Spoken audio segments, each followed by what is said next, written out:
We have a studio with 700 students a week that come in, and we're also at about 15 different schools. Hey, I'm Benji Cushions with Art and Soul Music School. We are in Northern California, just north of San Francisco, California. I started as a drum teacher, teaching in schools, teaching in the back of a music store, a retail music store many, many years ago, and then I moved into my own space, got a business partner, joined my wife who does art, and then we created Art and Soul School, which did art and music. We had a dance along the way, and so about 20 years later, and we see anywhere from 1,000 to 1,500 kids a week in the schools as well. So that's our journey in a nutshell. So growing up in California, took music. I was in music programs in public schools from third or fourth grade, all the way through high school. Loved it, marching band, drums, all that good stuff. And then as I was kind of getting out into the workforce after college, realized that a lot of the funding was gone especially from California schools for the arts. And so I really wanted to kind of provide a service for those students. So when we first started Art and Soul, my wife and I, we did art and music, and we went right into the schools. And so we could teach to those kids that either couldn't afford to, do private music lessons or private art classes, or just reach those students, more where they're at in the schools. And so we could see an entire third grade class, an entire elementary school. And it's just really rewarding to do that. So that's really why we started our school. It's why 20 years later, we have our own brick and mortar school. We have about 700 students at that school taking art, music, and dance, but we are still in the public schools in our area because it's just so important to reach kids where they're at and be able to offer, these classes and these lessons to students that just normally wouldn't get exposed to that kind of stuff. So it's really important to us that we're in both the schools and our set school as well. And that's really why we started and continue this journey. All right, so a day in the life of Art and Soul. Every day is a little bit different. So most of the time working in meetings with our directors, our admin team, we're really trying to work on systems. Even 20 years into this, we're still refining systems. We're working on marketing systems, sales systems, just to make sure that everybody in their position knows exactly what they're doing. And when we hire somebody new, we've got a standard operating procedure, and so we can really get them up and running really quickly, and they're very clear on what their job is. So that's really what I'm working on these days. We have a staff of about 60 instructors and admin, and so a lot of time is spent training them, mentoring them, working with our staff to find subs when they're out a lot, and then also working on new contracts for schools. We're in the schools, a lot of schools. So yesterday we worked on a proposal, like a $40,000 contract to provide our instructors for 1 week of a spring break camp to a couple local schools for about 200 kids. So we put that proposal together. So that's a couple hours, and then we'll send that off. But I think the big takeaway is we're always working on the school and always working to make the systems better and make our staff and help our staff as best we can. So let me talk about one of the biggest challenges that we've had being a studio for the past 20 years has been cash flow. More specifically, as most of you probably know and have gone through, cash flow during the summer, right? We teach kids. So kids have a routine from September to May for the most part. And so doing after school music lessons, we offer art, dance, music, all that good stuff. Doing those after school when they're kind of on a set curriculum and a set schedule and everything is kind of measured out for what they're doing every day during the week, then that's, our enrollment is up again, September to May, like most people. And then June and July and August hits and school is out. It's summer, at least here in the US. People are traveling, people are doing camps, people are doing, other things. And so they want to stop their lessons and their classes for the summer. We obviously still have fixed costs. We still have admin costs that don't change. We still have rent, electricity, utilities, all that good stuff that our salary, all that stuff that we don't want to change, but our income drops drastically during the summer. So we've worked really hard on two things. One, creating curriculum and planning and classes and sessions and programming basically just for the summer. So summer camps have been huge for us, not just at our studio, but offering them to other places as well, to contract with other local community centers to offer art summer camp somewhere else. So we've done that, running short 5-6 week sessions to get people in, we've been a little more flexible on our makeup policy during the summer so we can keep students. So really trying to increase our income during the summer. But then the other big thing is just planning for it. It's going to happen every year. I know it's going to happen every year. So every month we squirrel away money, whether it's $500, $2,000, $5,000, whatever you can do, squirrel away some money when things are going well. So when you have a downtime, usually in summer, you've got some money you can use. So one of the first things that I did when I started my school, and I wouldn't necessarily recommend this, but I'll just kind of tell you maybe as a cautionary tale, is I was teaching in the back of a retail music studio and teaching as a drum teacher. I had about 30 students or so, and the studio was going out of business. That should have been my first sign, right? There was a guitar teacher there who had like 50 students. He was packed 6 days a week, maybe 60 students. And he and I got to talking and said, hey, why don't we find another place where we can take our students, because we're going to lose all of our students. So we started looking around. We found an old Jenny Craig store that was out of business. We met with the owner. We told him our business plan of how we we're going to have all these music students come in and out. We came up with this business proposal. The business proposal, if we had maxed out, I think there were 5 rooms in the studio. I was going to teach out of one. My business partner was going to teach out of another. We had 3 other studios that we were going to rent out to other teachers, not even run or do any of the billing ourselves, just rent the rooms out to other teachers, which some studios do. And if we were at max capacity 6 days a week, the studio would profit $500 a month. And when I look back on that now, years and years later, I think, man, I can't believe that guy gave us a shot. If anyone came to me with that proposal, I'd be like, you guys are in trouble. So, that's what we did, but you kind of learn along the way. So we took a leap, right? We took a leap of faith that we were going to do it. We thought, hey, with our teaching income, we can sustain ourselves because we were making enough money teaching, and the other teacher's income would help pay for the rent and some other costs, and eventually it paid for our room, so we didn't have any cost in it, and eventually it just kind of grew and grew, and then I actually sold that one and moved on to open another studio with my wife and business partner that encompassed art, music, and dance. But in those early days, we really just gotta kind of take a leap and know that you're going to be okay. And just jump in. So one of the mistakes that I've made in this business, that we've made in this business, has been to just look at what's happening right now and come up with a policy or a plan or a pay scale for right now and not think of the big picture, right? And so probably what that has done is, instead of coming up with a system where we, for example, give raises to teachers.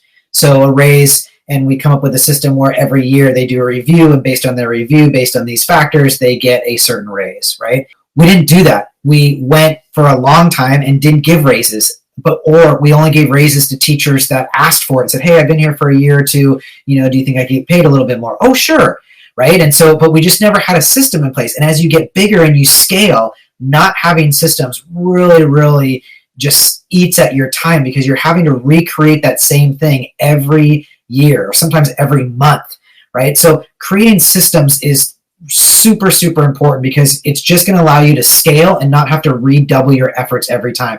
And I'm talking small things like, if there is an email that you are constantly sending out, I'm sure on your email server, you can just create a template, right? If you're sending out something that says, hey, we don't offer makeup lessons because of X, Y, and Z, and you're having to retype that every time, like 2 or 3 times a week or 2 times a month, come up with a template that just says why you don't give makeup lessons and what the benefits are to that, and have that as a template. And so when a parent asks that, click template, right? That's going to save you 3 or 4 minutes, but you send that out 2 or 3 times a week, right? So now it's 10 minutes, 15, 20 minutes a week. Over 3 or 4 weeks, again, you've expanded out 2 or 3 locations and 2 or 3 admin people. It just adds up. So really think about scaling and set templates now that you can just keep using in the future. When I started, I rented a commercial space teaching music lessons and had to deal with all the hassles of overhead. And my wife, who wanted to start a similar thing but for art, we sat down and talked about it. And one of the first pieces of advice that I gave her was, don't open a commercial space, because you've got all this overhead and maintenance, and right off the bat, you're in debt. Why don't you go to where the kids are? The kids were in schools. So she spent the first couple of years of her business going into the schools and teaching art. And I had all the overhead of the music studio. And so when I sold my first music studio, and we just went into business together and actually just went right into the schools. And for the first 10 years of being in business together, we worked out of our home, as far as we went into schools to teach, but we worked out of our home as the office. And for us, and this might apply to some of you out there, we had 2 young kids, and we wanted to be stay-at-home parents. We wanted to raise our kids. We didn't want to, I didn't want to miss my kid's first step because I was at work, those types of things, and neither did my wife. And so we raised 2 kids and basically ran everything out of our home office, hired independent contractors to go out to schools and run the programs at the schools. And then when our kids were old enough and started to enroll in school, in kindergarten, first grade, then we opened up our first brick and mortar and kind of took everything we've learned along that way into the brick and mortar there, and been super happy ever since. That was about 13 years ago. But if you were just starting out, you might think about going to where the kids are and definitely keeping your overhead as low as possible. So I want to share something that has been vital to our business. And in all honesty, if we didn't have this, we would not have survived and been in business this long. And that is the idea of a mastermind group, to be honest. We joined a mastermind group a couple years before COVID. And during COVID, that mastermind group really saved us. We were able to Zoom every week. We shared ideas everywhere from plexiglass in the music rooms to how we were setting up our Zoom accounts for group lessons and private lessons and all that stuff. And I genuinely can say that if we didn't have those group of other studio owners, we wouldn't have survived. It was a really, as you all know, it was a really tough time. And so for me, BAM Squad is that, right? BAM Squad is that mastermind group, whether you are just looking through the modules, which has a ton of resources, or you're going to the coaching calls or the mastermind mixers and meetings and just hearing other people's stories, hearing their challenges, how they got past their challenges, asking questions. This business has been around. Teaching has been around forever. Teaching music has been around for a long time. There's not one way to do it. And so you don't need to reinvent the wheel. Sometimes instead of sitting for hours and days and months trying to figure out how to do something, somebody else is going to have that answer in 30 seconds. And all you need to do is ask that question. So, for all the resources you can get out there to help you with your business, a mastermind group would be my number one, absolute number one. Find some other people that do what you do and talk with them and ask them questions and give advice. And BAM has all of that, which I've just been so grateful for, because no matter what level you're at, you're always learning, and you can always learn from fellow studio owners for sure. So I think one of the big questions that we get asked is, as a solo teacher, when you look back as a solo teacher, or when you were a solo teacher, do you like that better? Are you happy with the decision that you are a studio owner instead of just a solo teacher? Would you go back to just being a solo teacher? And my answer is no. I don't even have to think about it. When I was a solo teacher, a long time ago, but when I was sick and couldn't teach that day, didn't make any money. When I wanted to go on vacation, couldn't make any money, right? And everything was 100% dependent on me. Now, as a studio owner with systems in place and employees, you can get to a place where you can teach if you want to teach, or you don't have to teach if you don't want to teach. And that can change, right? You can take some time off and come back teaching, do whatever you want to do. You have that flexibility. And so that really allows you to, do you want to grow the business? Do you want to work on the business? Do you eventually want to sell the business? Do you want to have one location or two locations? Do you want to schedule it so that you have a month off? So every July you take off and leave. Great. Then set your systems up so that your staff and your admin and your school can run without you for a month. We hear stories all the time from other studio owners who take a week off, 2 weeks off, a month off, taking August off, which is crazy because that's your biggest time of registration. And people are, in Europe, if you're in the US or traveling somewhere else, and the studio is able to run itself. If you have kids and you want to spend more time with your family, a studio, owning a studio allows you to do that, where being a solo teacher doesn't really do that. So if you set up things right, I really do believe that I would never go back to being a solo teacher, that being a studio owner really has just all the perks and benefits. Again, if you set it up right, to just really do what you want to do. All right, so Benji from 2024 is going to go back to Benji of 1994 and give him a piece of advice that will change his life trajectory. I don't know if there's one piece of advice that I could go back and give. I think there's probably a lot. That would be great, right? Hindsight is always 20/20. But one piece of advice that I would definitely give myself or give studio owners is, you really want to dive into the understanding of finances, of cash flow, of profit and loss, savings accounts, investments, right? That kind of stuff. For most of us, I think most of us can relate. We didn't get into the music business to make money. We didn't get into being owners or teachers to make a fortune. We can, you certainly can, but that wasn't our motivation, right? Our motivation was the kids, our motivation was music, our motivation was teaching, changing the world, being a positive influence on our community, giving something back to, to the arts, all that great stuff. But most of us didn't come from a financial background, right? We didn't come from being an accountant or taking business classes in school.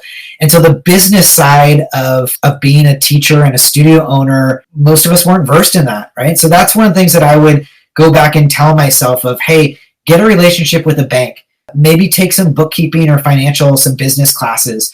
What does it mean to invest? When are you going to have high seasons and low seasons? And do you need to save? And instead of having your money in a savings account, should it be invested in money? What does retirement look like if you own your own studio and you're not getting money from a corporation for a 401k? How do you save, for retirement, that kind of stuff? And so just the financial aspect of it. All right. So if you've got a dream of building your own music school, right? Going from a solo teacher to having, 20 teachers work for you, I would say the biggest thing is you need to work on your business, not in your business. You've probably heard that before. If you haven't, it simply means that you want to work on systems in your business and ways to make your business grow. Marketing, sales, systems, hiring, getting other teachers, finding other sources of income, all that good stuff. And you can't do that when you are teaching 6-7 hours a day, 4 or 5 days a week. So we all got into this because we love teaching. I love teaching, and I'm sure you do too. But at some point, if you want to grow beyond it, you've got to pass along that teaching to somebody else and take a percentage of that so you can still make some money from it, and then spend your time growing your business, working on your business, not in your business. So when we first started our business, my wife was teaching art classes, I was teaching music lessons, and we would do that during the day. And then at night, we would be up till, before we had kids, we'd be up till 2:00 in the morning talking about the business. How can we grow it? How can we do this? How can we do that? And one of the first things that, we came to was we need to hire other teachers to teach and make money and expand our business so that we can continue to work on the business and not in the business. So that would be my one piece of advice, is try and figure out a way. I know it seems difficult because you look at it and go, well, this is the only way I can make money, by teaching. But you can bring in other teachers, and even if you give them half of what you would make, you're still making half of that. Now, if you bring in 2 different teachers, then you're making that full 100% again, if you're 50% to each one. So you can really kind of do the numbers to make it work the way you need. But the one piece to really make this big is you've got to go from working in your business to working on